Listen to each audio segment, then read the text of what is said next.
want to change the world? Start off by making your bed. If you make your bed every morning, you will have accomplished the first task of the day. It will give you a small sense of pride, and it will encourage you to do another task, and another, and another. And by the end of the day, that one task completed will have turned into many tasks completed. Making your bed will also reinforce the fact that the little things in life matter. If you can't do the little things right, you'll never be able to do the big things right. And if by chance you have a miserable day, you will come home to a bed that is made,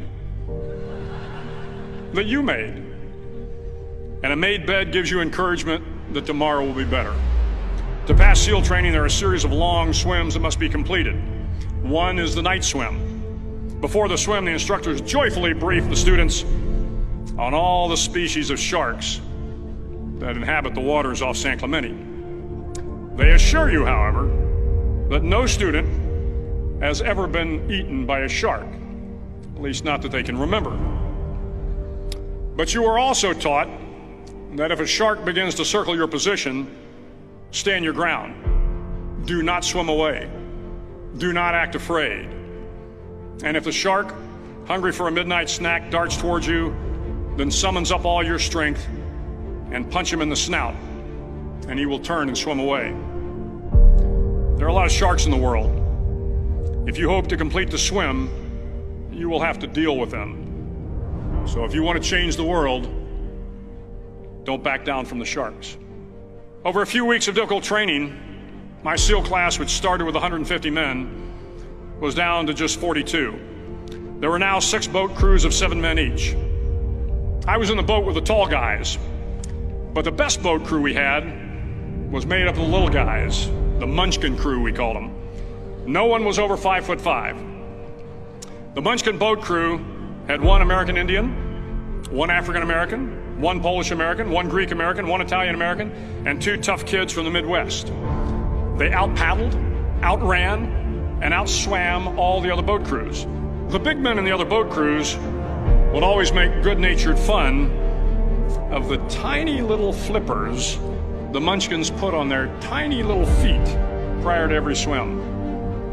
But somehow these little guys from every corner of the nation and the world always had the last laugh, swimming faster than everyone and reaching the shore long before the rest of us. SEAL training was a great equalizer. Nothing mattered but your will to succeed, not your color, not your ethnic background, not your education, not your social status.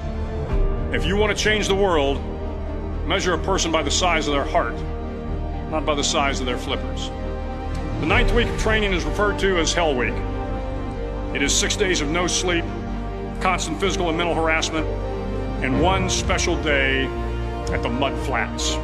The Mud Flats are an area between San Diego and Tijuana where the water runs off and creates the Tijuana Sloughs, a swampy patch of terrain where the mud will engulf you. It is on Wednesday of Hell Week that you paddle down to the Mud Flats and spend the next 15 hours trying to survive this freezing cold, the howling wind, and the incessant pressure to quit from the instructors.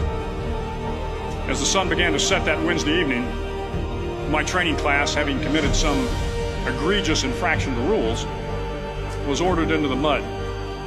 The mud consumed each man till there was nothing visible but our heads. The instructors told us we could leave the mud if only 5 men would quit. Only 5 men, just 5 men, and we could get out of the oppressive cold. Looking around the mud flat, it was apparent that some students were about to give up. It was still over 8 hours till the sun came up. 8 more hours of bone-chilling cold. The chattering teeth and the shivering moans of the trainees were so loud, it was hard to hear anything. And then one voice began to echo through the night. One voice raised in song. The song was terribly out of tune, but sung with great enthusiasm. One voice became 2, and 2 became 3, and before long, everyone in the class was singing. The instructors threatened us with more time in the mud if we kept up the singing, but the singing persisted, and somehow the mud seemed a little warmer, and the wind a little tamer, and the dawn not so far away. If I have learned anything in my time traveling the world, it is the power of hope. The power of one person, a Washington, a Lincoln, King, Mandela, and even a young girl from Pakistan, Malala. One person can change the world by giving people hope. So if you want to change the world, start each day with a task completed. Find someone to help you through life. Respect everyone. Know that life is not fair and that you will fail often.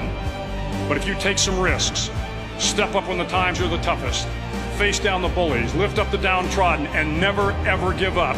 If you do these things, the next generation and the generations that follow will live in a world far better than the one we have today. And what started here will indeed have changed the world for the better.